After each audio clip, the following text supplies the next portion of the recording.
I feel like it must be some kind of semi-build for sure. They do have a Barats and a Mathilda, so technically if they want to go for that, they do have the tankiness already available that's filled in by the other heroes. So it's a possibility, but I don't feel like that full damage Assassin Ruby will bring that much value as compared to a... Will the sky turn red or yellow? In MPL Indonesia Season 13, it's Onic versus Aura. 4-0 is what Onic are looking for. Still, untouchable this season. Though I do have another question here. Sorry to overload you guys with questions, but in this matchup, XP, you're an XP laner, Chefin. Ruby versus Paquito, how does that go? I think in early game, obviously Paquito gonna wreak some havoc, especially the damage trait is gonna favor Paquito more than Ruby, but the later the game goes, you rack up those defensive items and also a little bit of life steal. I don't think Ruby is in no danger at all when it comes to 1v1 against Paquito. Ooh, I don't wanna wait for a bit before you make that call, Chefin, because Aran just got beat down. In the lane, the Paquito is gonna be so dangerous. With the Quantum Charge though, he'll get a bit of sustain, and he's gonna be a lot more mobile than the Ruby, so the roam game is what I'm looking at, as Yawi just gets chunked down. That's a Paquito threat that Onic will definitely try and use while they have it. Yawi, a bit of a outside of his comfort zone, I would say. He's used to these pick-off heroes, those Kajas, those Chao, and this time, it's a Mathilda. It's gonna enable his teammate to be able to get those objectives and also kills. Carry a bit aggressive here against Yawi, forces the recall. Looking at the emblems though, like almost exact same. In the jungle it's the exact same, but in the EXP lane, you see the Quantum Charge against the Brave Smite, so tankiness for the movement speed. So I assume Boots will be playing a bit more craftily, moving around the sides, instead of just going all in the front line. And in the gold lane, it's Kabuki with a bit of tankiness and the tenacity, and Albert going for more attack speed, more damage as well, 1v1. So Albert's showing his signature aggressive style. Look at this, the setup towards the turtle. I think Aura already has something in mind, has the bushes covered by Yawi and Yeskiel, but Gugun and Kairi actually goes for Thriller Ashi. What's your thought on that?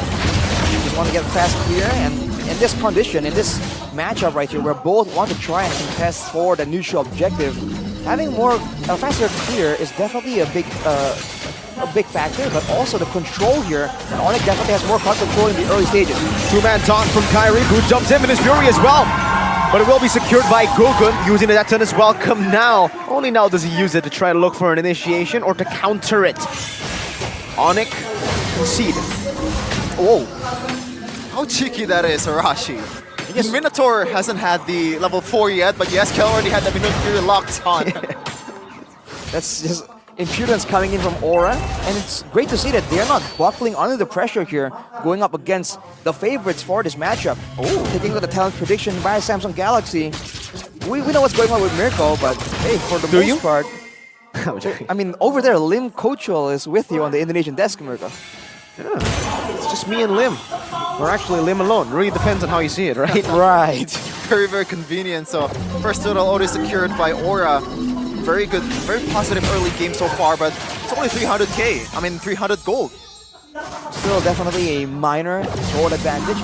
But considering the fact that Aura did get the turtle, it seems like Onic is keeping up in farm and clear speed. So that is something that Aura definitely have to take in consideration. They can be winning, but is it enough? Whoa! Wow, Denser's welcome onto Keyboy. That's the roamer pinned down. Now it's a Mystic Gush onto the Minus Fury. Looking at him onto Dabble. He's going to from Kabuki in the back, just wreaking havoc. Finds an Appraiser's Wrath, gets a bit of HP back. It's only a 1-for-0 traded, and it's Gugun who falls. Onic win out. But that looks so good for Aura, Arashi. What happened there? Well, the fact that they were the ones pulling the trigger on the play means that they have less crowd control tools to really try and win out in the fight, because they had to spend some to really get the cash in the first place.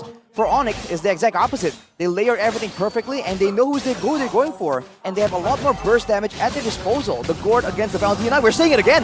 Purify, the Master Assassin, doing work. Kabuki trying to sustain back in this lane. Master Assassin doing work, but also tenacity from Kabuki also doing work.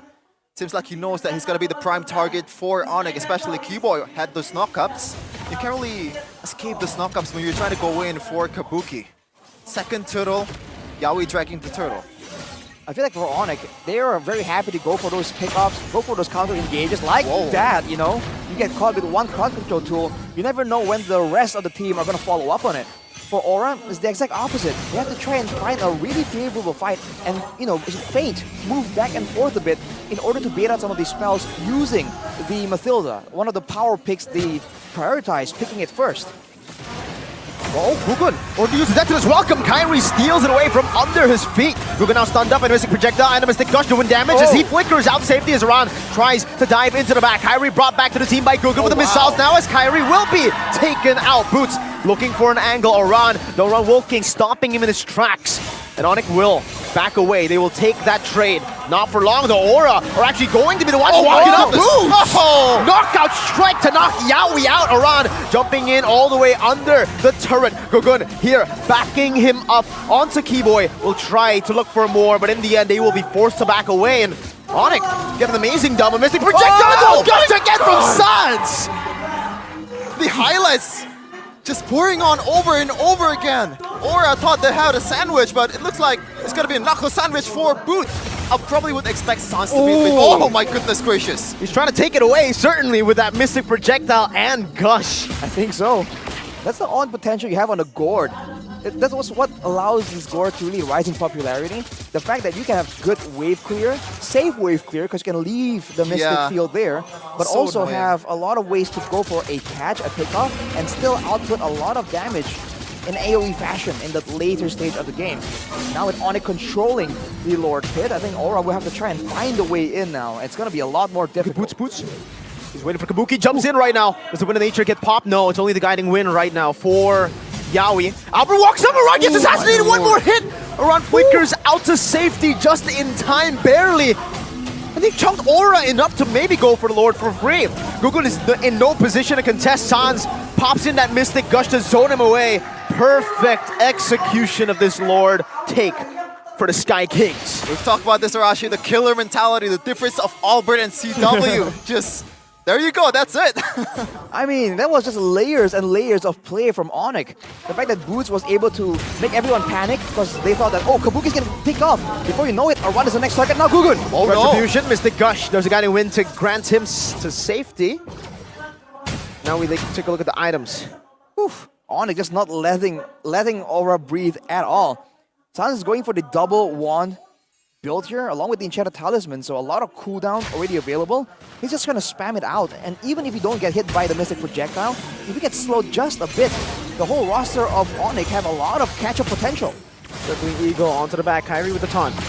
Trying to siege this down, Albert free hitting, will be able to take this turret down as 2 base turrets. And Lord still up top. Yehezkiel's been tanking it now. Finally, Gugun takes the aggro, clears it out. Minion wave in the mid lane, still super minions coming down. Iran getting caught in the Mystic Projectile, taunted up, and now still caught in the Mystic Gush for such a long time. Kyrie gets eaten now, spat back out. Mini Fury onto the back by Keyboy. But Yehezkiel doing the same thing, not enough damage to follow it up. The Kabuki's already so low. Boots assassinates him in the back, and Albert executes the game plan. Now it's Kabuki who pops in a blazing duet. Not enough damage. Sans is still at half HP. Albert is healing back. Kabuki, Battle Mirror Image in the front. Albert jumping forward. Mystic Gush! Oh! He tried to predict the Battle Mirror Image, but Kabuki is still able to defend. Dodges away from the Mystic Projectile. Sans needs to find an angle. He gets it! The glowing wand is ticking on, and the Mystic Projectile has to be dodged away by Kabuki with the Battle Mirror Image. Now with Sans, who is sieging down the mid-base turret. He finds it. He doesn't get the Mystic Projectile, though. And Aura defend 60 minutes in. Have you ever seen this? It's a 1v1 base battle between a mid laner and a gold laner, Sans. That was like, I would say, one step further, like one step too much. Predicting that Mystic Projectile, he should have gone for it, man. He shouldn't have predicted it. The fact that Onic even went for the end there, kind of, to try and get the kill onto Kabuki, is surprising enough for me. Because usually you see a more decisive, a more disciplined Onic, but they're like, okay, you know, the waves are not available, but we'll get you somehow. It's almost like Albert influenced the rest of the team to go in with that killer instinct. Wow. Man, the base turret is gone for Aura, but look at the gold. Before this, it was like 7.6k. Now it's 4.2k. So, oh my goodness gracious! He can't keep getting away with this, man. Yeah. That's the third time in this game. He keeps getting it done. And that is the big factor here. The difference in magic damage output between Yehezkiel and Sans, and from how far.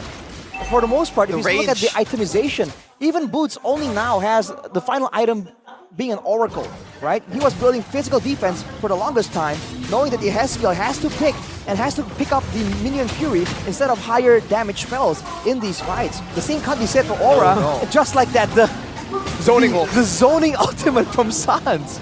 And also, just to add to that, Arashi, I believe Yehezkiel actually prioritized the anti-regen item instead of penetration, so no threat at all for the frontliner of Onic in terms of like magic damage. They can stack up the physical damage item or like physical defense item as much as he can. Well, I think the first item, at least for the Valentina, was the Lightning Truncheon. But again, how close can you get to the backline of Onic to output that damage?